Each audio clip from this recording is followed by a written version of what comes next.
In Japan, 2000 kanji के alphabets को बच्चे याद कर पाते हैं. This is not because वहाँ पर ज्यादा efforts डाले जाते हैं, but this is because of the method जो वो use करते हैं पढ़ाई करने के लिए. Hello friends and welcome to a better life. अगर हम अभी भी stuck है in reading, rereading, highlighting जैसे ways में, then this is the right time to throw these methods out of the window and learn some new Japanese techniques, जिससे कि हम अपनी पढ़ाई को interesting भी बना सकते हैं और नए तरीके से पढ़ाई करना सीख सकते हैं. I am very excited to tell you about these methods. I am sure कि आप भी equally excited होंगे. I am sure हम सबने भी pages after pages को highlight किया होगा. And the result was we were blank in exam. Thousands of research paper लिखे गए हैं जिसके अंदर ये बताया गया है कि ये सारे तरीके redundant हो चुके हैं and we should definitely switch to new ways. So here I am telling you new Japanese ways to study. Let's begin.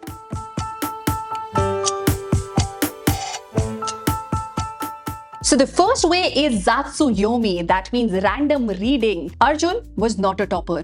वो barely पास होता था साइंस के एग्जाम में, पर एक शाम जब उसने बैठे बैठे टाइम किल करने के लिए अपने भाई की एक कॉमिक बुक को उठाया ऑन सोलर सिस्टम. कलरफुल थी, फनी थी और उसके अंदर ब्लैक होल्स स्पेगेटी की तरह लग रहे थे. डेज लेटर उसके फाइनल एग्जाम के अंदर एक क्वेश्चन आया, explain the gravitational pull using the real life analogy. Arjun जैसे रुक सा गया, एक स्माइल करी और उसने कॉमिक के अंदर जिस तरह से एक्सप्लेन किया हुआ था एग्जैक्टली उसी तरह उसे एक्सप्लेन कर दिया. एंड नॉट ओनली उसे फुल मार्क्स मिले, बट टीचर ने उसे क्लास के सामने बुलाकर स्पेशल मेंशन दिया बिकॉज उसने जाने अनजाने में एक जापानीज टेक्निक पढ़ाई करने की, विच इज ज़ात्सुयोमी, जिसका मतलब है कि रैंडमली इंडल्जिंग इन रीडिंग. चाहे वो आप कॉमिक से पढ़े, ब्लॉग पोस्ट से पढ़े, इंसाइक्लोपीडिया से पढ़े, जिससे कि जो आप एग्जैक्टली पढ़ने वाले हैं उसके कनेक्शंस आप ढूंढ पाए. तो एग्जाम के अंदर आपसे कुछ भी पूछा जाएगा जब आपको कनेक्शन पता होंगे जो आपने इंजॉय करके पढ़े थे, जिसे हम बोलते हैं रैंडम रीडिंग. तो ये आपको हेल्प करेगा answering in much better way, क्योंकि आपकी लर्निंग की डेप्थ बढ़ जाएगी. So let's move on to the next Japanese studying technique and that is kokomon. That is studying with heart and presence, जो कहती है कि आपको पढ़ाई के अंदर फुल प्रेजेंस लानी है एंड इंटेंशन भी, सिर्फ आंखें नहीं. क्लास में एक स्टूडेंट जो अपनी बुक्स को नीटली हाईलाइट करने के लिए जाना जाता था वो थी मीरा. मीरा की बुक्स कंप्लीटली येलो कलर की डेफिनेशन, पिंक कलर के फॉर्मूलाज में पूरी की पूरी कवर्ड होती थी. इतने ब्यूटीफुल नोट्स दिखते थे उसके, just like they were perfect, but the results average. एक दिन जब वो स्टडी कर रही थी हिस्ट्री, तो उसकी मदर उसे छुपके से देख रही थी, इनफैक्ट ऑब्जर्व कर रही थी. उसकी मदर ने मीरा से क्वेश्चन पूछा, क्या तुम रानी लक्ष्मीबाई को जानती हो या देखा हुआ है?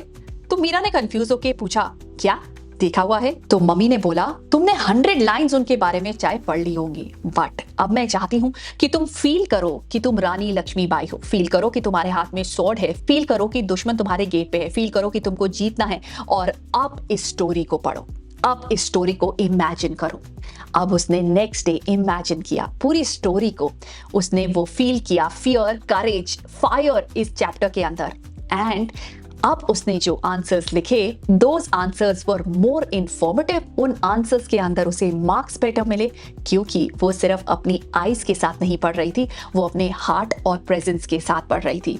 सो कोकोमोन एक ऐसा मेथड है जिसका मतलब है putting your heart, imagination and full presence in your studying. So don't just read, relive, act it out, visualize, feel it, जिससे कि आप अपनी लर्निंग को हेल्प करेंगे to stick it for long. I am sure आप सबने 3 idiots definitely देखी होगी एंड आई एम श्योर आप सबका भी फेवरेट कैरेक्टर होगा रैंचो. तो this perfectly explains Rancho's learning style. Moving on to the third method, that is Mitsubachi, that is the honey bee method, जो बोलता है कि आपको learn करना चाहिए like a bee, gather little by little from different sources. Aryan अपनी science की text book को कुछ इस तरह पढ़ता था, जिसके अंदर पेज 1 से लेके पेज 120 को एक ही गो में बैठकर स्ट्रेट फॉरवर्ड फिनिश कर देता था, वर्ड बाय वर्ड, और बोलता था चैप्टर 5 तक हो गया. बट अगर कोई उससे चैप्टर 2 के अंदर के क्वेश्चंस पूछे तो उसको कुछ नहीं पता था कि उसने पढ़ा क्या है। एक दिन उसने अपने कजन को देखा एक छोटी सी एनिमेशन मूवी देखते हुए,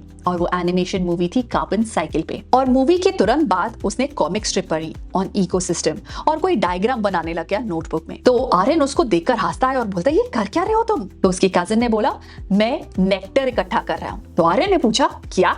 तो उसकी कजन ने बताया, मित्सुबाची मतलब लाइक अ हनी बी। मैं छोटे छोटे डिफरेंट प्लेसेस से इंपॉर्टेंट इंफॉर्मेशन को लेता हूँ, कुछ यूट्यूब से, कुछ क्लास नोट से, कुछ पॉडकास्ट से, उनको मैं अपनी हनी बी में कन्वर्ट करता हूँ, मतलब अपने नोट्स बनाता हूँ अपने ही स्टाइल के अंदर। आर्यन को ये आइडिया बहुत इंटरेस्टिंग लगा। आर्यन ने भी इस आइडिया को ट्राई किया। Instead of one boring text book he explored different sources. But याद रहे, इसको हम एग्जाम से 2 महीने पहले नहीं अप्लाई करेंगे। अगर आप मित्सुबाची को अप्लाई करना चाहते हैं, you have to do it right from the beginning of the session, क्योंकि this will take time. Within a week उसने बहुत सारी चीजें सीख ली थी और बहुत अच्छे से understood कर पाया था। Not only this, he even started enjoying learning. Moving on to the fourth very interesting technique, and that is Kaizen, जिसका मतलब है 1% improvement principle. हर रोज की छोटी छोटी improvement बड़ी सक्सेस दिला सकती है आपको। आरव एक दिन डूब रहा था, पानी में नहीं, अपने मैथ सिलेबस को पूरा करने के गम में, और एग्जाम्स बस 40 डेज के बाद थे। उसने अपने आप को प्रॉमिस तो कर दिया कि मैं हर रोज 3 चैप्टर्स पढ़ूंगा। एवरी डे वो फेल हो जाता, और कौन जीता? नेटफ्लिक्स। और उसके बाद क्या? गिल्ट ही गिल्ट दिमाग में।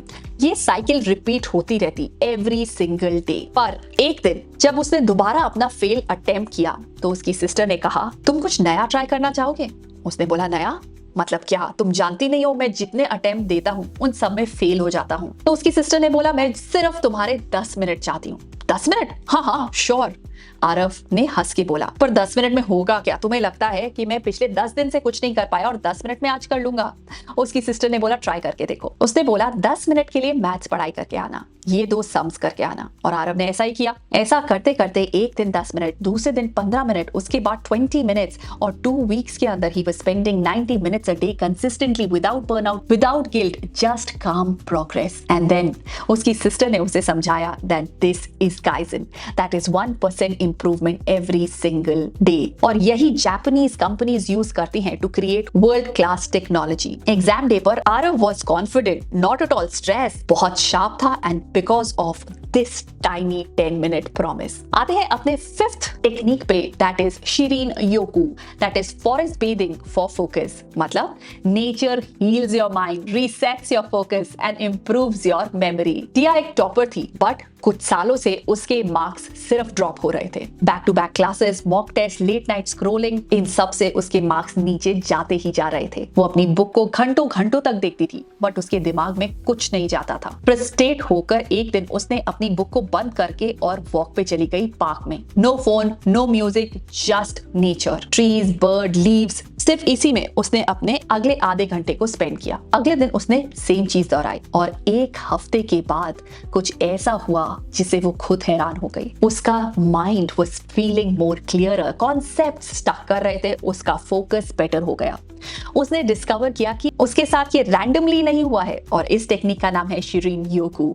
ये साइंटिफिक टेक्निक है जिसका मतलब है फॉरेस्ट बेदिंग, जो आपके माइंड को रीसेट कर देता है। तो आपका माइंड एग्जॉस्ट हो जाता है बाय एंडलेस स्क्रोलिंग। नेचर का अपना ही वाईफाई है जो आपको रिकनेक्ट करा सकता है अपने फोकस सेल से। तो शिरीन योकू का मतलब ये नहीं है कि आप अपनी स्टडीज छोड़ दें। शिरीन योकू का मतलब है कि आप अपने माइंड को रिचार्ज करें ताकि आप परफॉर्म कर पाए to the best of your ability. So next time जब आप बुक को देख रहे हैं घंटों तक और आपको पता है कि आपके दिमाग में कुछ भी नहीं जा रहा है, close your book and go for forest bathing. So this will definitely help you out. So I hope कि ये जापानीज टेक्निक आपके स्टडी वेज को चेंज कर देगी forever, and you will start enjoying and getting involved in your studies, and आप बड़े बड़े changes देखेंगे अपनी पढ़ाई के अंदर। With this, I'll take your leave and I'll see you in my next video. Till then, take care of yourself and stay super duper productive. Bye bye. Subscribe for more such videos.